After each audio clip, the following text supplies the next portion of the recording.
Anaitwa Kamishna Msaidizi Mwandamizi Maabusi Peter, ambaye ndio kamanda wa mkoa wa Ilala, Jeshi la Zimamoto na Uokoaji.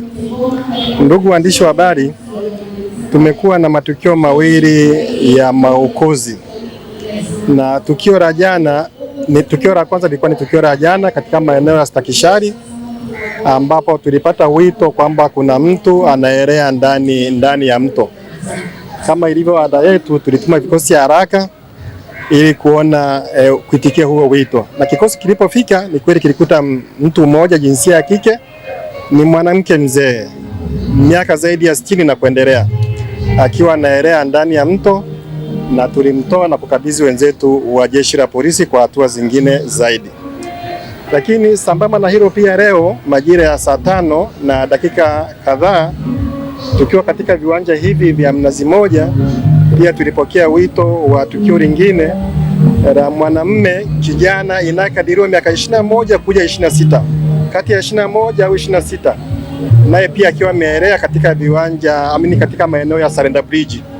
Napo pia tulituma vikosi vyetu vikafika pale vikamuopoa na kukabidhi wenzetu wa Jeshi la Polisi.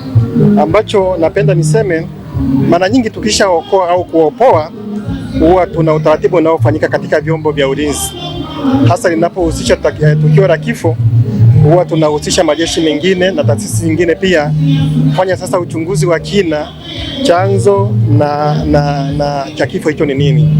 Kwa hiyo vyombo vimejipanga, viko mbioni kwa ajili ya kuchunguza vyanzo vya hivyo vifo vyote, kama kweli ilikuwa ni maji ya kawaida au ilikuwa ni sababu nyingine ambayo isiyo ya kawaida. Kwa hiyo vyombo vinajipanga kwa ajili ya kuanza uchunguzi ili tujue chanzo cha vifo hivyo ni nini, hasa katika mazingira haya ya mvua, wakati huu wa mvua. Na mara nyingi tumekuwa tukitoa tahadhari kwamba unapovuka wakati huu wa mvua maji, chukua tahadhari, usidharau maji, kwa sababu maji yana mnyororo.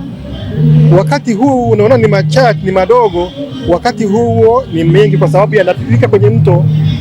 Kwa hiyo tunawashauri kwamba watu wachukue tahadhari wakati huu wa mvua, na sio mara moja, mara chache. Tumekuwa tukisisitiza hilo kwamba wakati huu wa mvua tumepata miili ya namna hiyo mingi, lakini ukifuatilia kwa undani unakuta mtu mwingine alikuwa amelala chini ya karabati, mtu mwingine alikuwa amelala mtoni.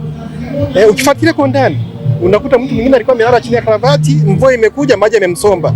Mvua inaweza kanyesha kwenye milima ya Uruguru, maji yakafika huku, yeye mtu hajui, kwa mwisho wa siku anakuta yanafanya nini, yanamsomba. Kwa hiyo ushauri ni kwamba wakati huu wa mvua wananchi wachukue tahadhari za kutosha, msikae sehemu ambazo ni kwenye mabonde, kwenye mito, kwenye makarabati na sehemu zingine kama hizo.